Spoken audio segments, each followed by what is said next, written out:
খোদারি হুকুম হবে এ ছেড়ে দিবে গাড়ি আর জমিনেতে পড়ে পড়ে দিবে গড়াগড়ি। ও যুবক ভাইরা আমার মা খালা শুনে যান আজ রাতের বেলা মা এই দুনিয়াটা কিছুই না রে মুমিন। আপনার আমার দেহের সুন্দর পোশাকটা খুঁকে বিলেট দিয়ে কেটে কেটে বাবা আলাদা করে দিবে, গোসল দিবে। সমস্ত পাতা আছে এ বাবাজি, কাঁঠাল গাছ আছে, আম গাছ আছে, কত রকমের কত গাছ আছে। আপনাকে বড়ই পাতার গরম পানি দিয়ে গোসল করাবে রে বাবা।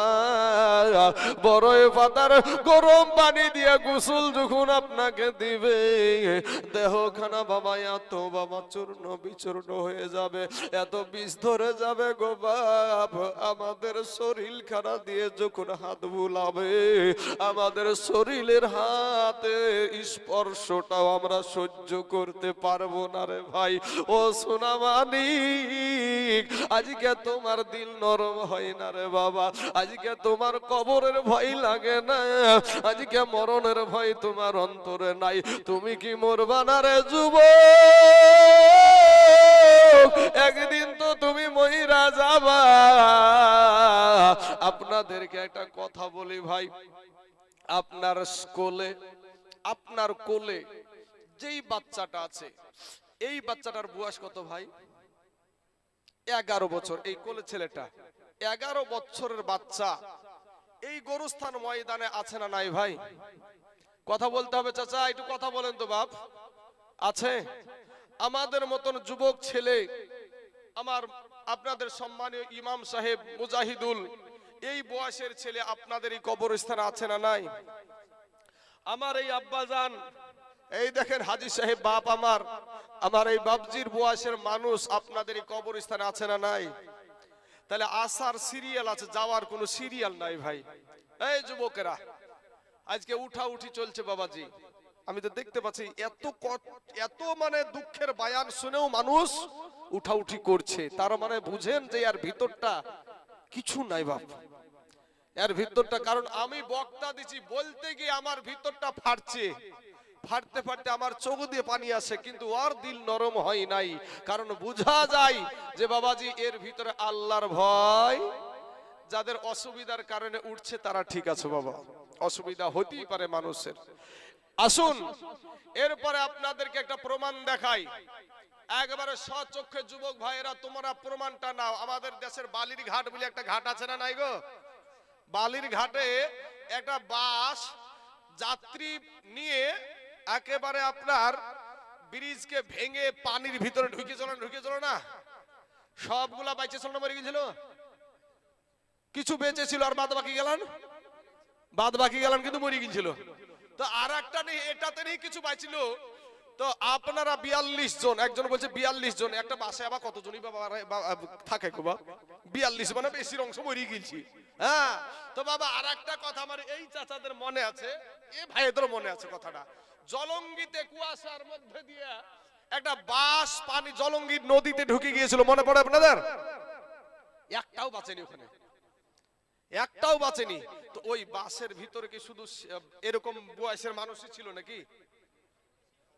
আমার ভাইয়েরা বলছে সব রকমের ছিল, শিশু ছিল, যুবক ছিল, যুবতী ছিল, নারী ছিল, বৃদ্ধ ছিল, সবাই মিলে গিয়ে পানির ভিতরে। হাই হাই হাই, একটু সময়ও পেল না। আমার যারা কেরালায় যায়, বম্বে যায়, দিল্লিতে যায়, শালিমার স্টেশন চিনেন গো ভাই আপনারা? হ্যাঁ, ওই শালিমার স্টেশন থেকে একটা ট্রেন ছেড়েছিল, ট্রেনটার নাম হলো করমণ্ডল এক্সপ্রেস। এই করমণ্ডল এক্সপ্রেস ট্রেনটা একটা জায়গায় গিয়ে অ্যাক্সিডেন্ট করেছিল, জায়গাটার নাম মনে আছে আপনাদের?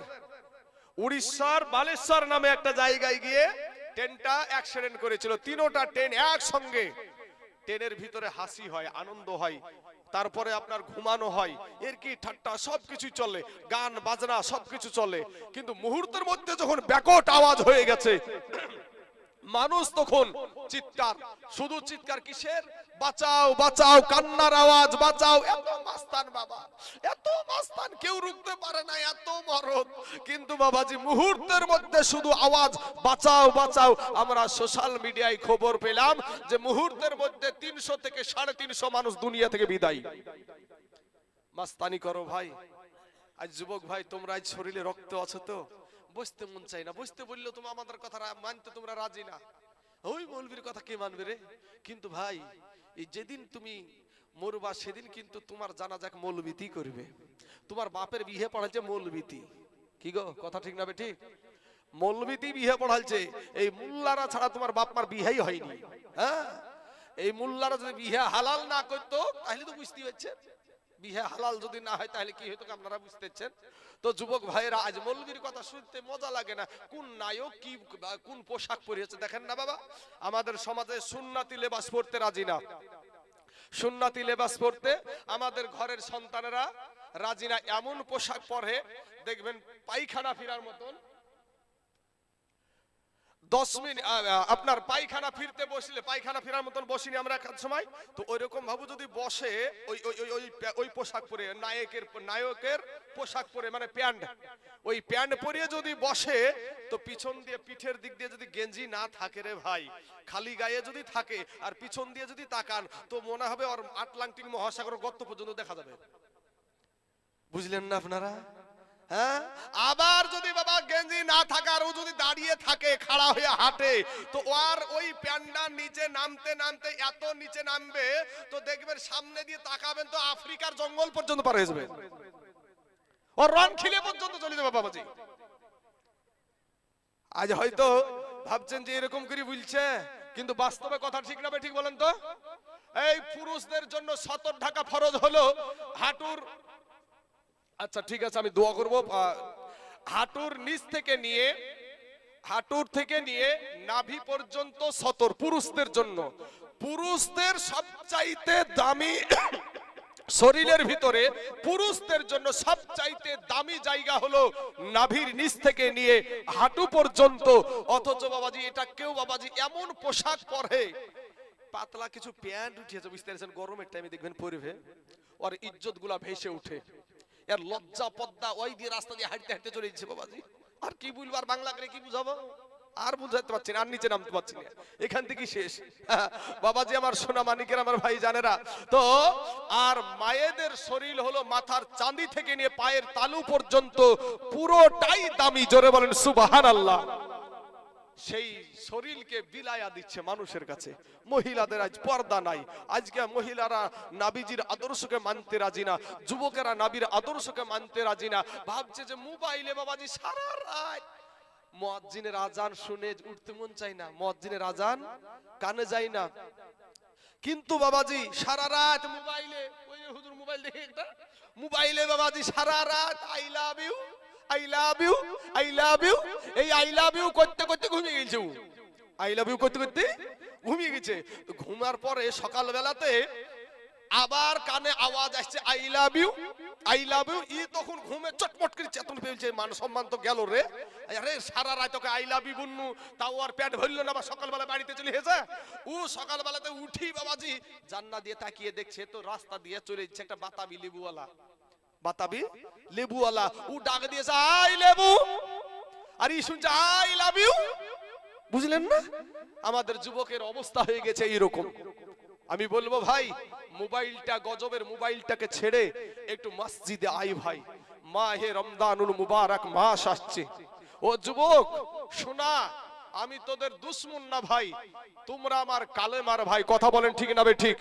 এখানে আমি কারো পাকা ধানে মই দিইনি, আর আমারও কেউ পাকা ধানে মই দেয়নি। তোমাদের পা দুখানা যদি এগিয়ে দাও, আমি তাইজুল ইসলাম তোমাদের পায়ে হাত দিয়ে বলবো ভাই শোনা তুই ফিরে আয় ভাই, কবরের আযাব আমরা কেউ সহ্য করতে পারবো না রে ভাই, কঠিন, এমন কঠিন এই কবর। সেই দিন সন্তান দৌড়াবে বাপের পিছনে, বাপ দৌড়াবে সন্তানের পিছনে, কেউ কাউকে পরিচয় দিবে না, এত কঠিন দিন হবে বাবা। আল্লাহর হুকুমে যেই সূর্যটা দেখছেন, এই সূর্যটা 9,30,00,000 মাইল দূরে আছে, এই সূর্যটা আল্লাহর হুকুমে মাথার কাছে নেমে আসবে। সূর্যের 12টা মুখ খোলা হবে, সূর্যের তাপে মাথার মগজগুলা টাস টাস করে ফেটে যাবে, ভাতের মাড়ের মতো টকবক টকবক টকবক করে ফুটতে থাকবে। আর যুবক তুমি ভাই দুনিয়াতে একটু পেটে যন্ত্রণা হলে হসপিটালে চলে যাচ্ছ, কবরে হাসরে মিজানে পুলসিরতে কি করবা ভাই? কিন্তু আমাদের তো দেখো না ভাই, আজ তোমার বিবেক দিয়েছে, ওই বিবেক দিয়ে চিন্তা করে দেখো, আজ গুনহার কারণে আমাদের চোখ না পাক। কথা বলেন ঠিক না ঠিক গো বাপ? এই চোখের দ্বারাই কতটুক গুনহা করেছো ভাই ও সোনা। আজকে তুমি এখানে আমাকে পেয়েছো, কালকে যদি চাও আর পাবা না। আমার কথাগুলো একটু নিয়ে যা ভাই সোনা। আমাকে খুশি করার জন্য না, তুমি তোমার আল্লাহকে খুশি করো ভাই, তোমার নবীকে খুশি করো। আমি সকাল 8টার সময় আবার বিহারে গাড়ি ছেড়ে দেবো, আবার সকাল 8টার সময় বিহারে চলে যাব ভাই রে। এইভাবেই কবে জানি কখন জানি কোন জায়গাতে চলে যাব দুনিয়া থেকে।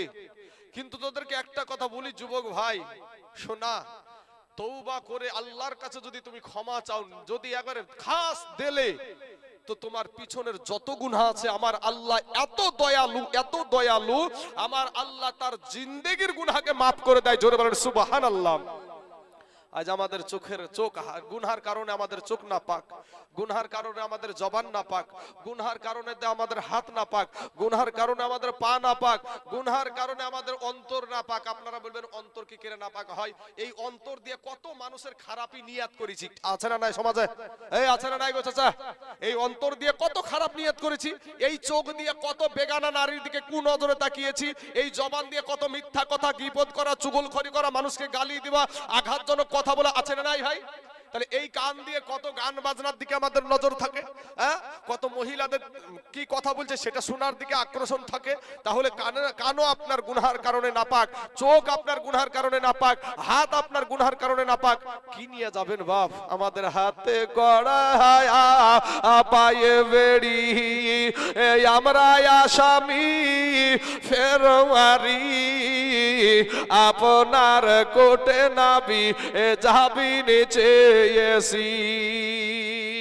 বাবা, আপনি যখন লালবাগের কোর্টে যাবেন, আপনি কিন্তু ডাইরেক্ট জজ সাহেবের সাথে কথা বলতে পাবেন না, একটা উকিলের দরকার হয়। তো আমাদের সেই দিন যেমন একটা আসামিকে হাতে হাত করা পড়ায় না, হাতে হাত করা পড়াই, যারা বুড়ো আসামি তাদের গলা থেকে নিয়ে পা পর্যন্ত বেড়ি পরানো হয়, হয় না? তো ওই জন্যই আমি এই সেটা বলি যে আমাদের হাতে করা পায়ে বেড়ি, আমরা আসামি ফেরওয়ারি, আপনার কোটে নবী যাবি নিচে এসি, রহমাতাল লিল আলামিন, আপনি উম্মতের জাবিন, দয়া করে ঠাই দিয়েন গো আমরাই আল্লাহর নবী,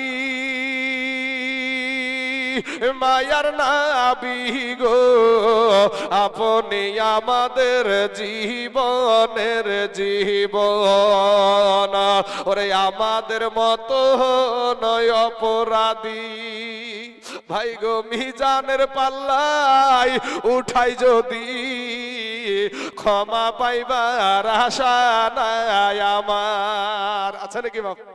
আমরা যে গুনাহ করেছি, আমাদের গুনার কথা যদি আমাদের বাপ জানতো, আমাদের মা জানতো, সন্তানকে সংসার থেকে আলাদা করে দেয়, ভিন্ন করে দেয়, করে দেয় না, করে না? সংসার থেকে আলাদা করে দেয়। আমাদের গুনহার কথা যদি আমাদের ভাই জানে, ভাই সংসার থেকে আলাদা করে দিবে। আজকে আমাদের গুনহার খবর যদি, আমাদের গোপনের গুনহার খবর যদি আমাদের বিবি জানতো, আমাদের বিবি তালাক নিয়ে বাপের বাড়ি চলে যেত।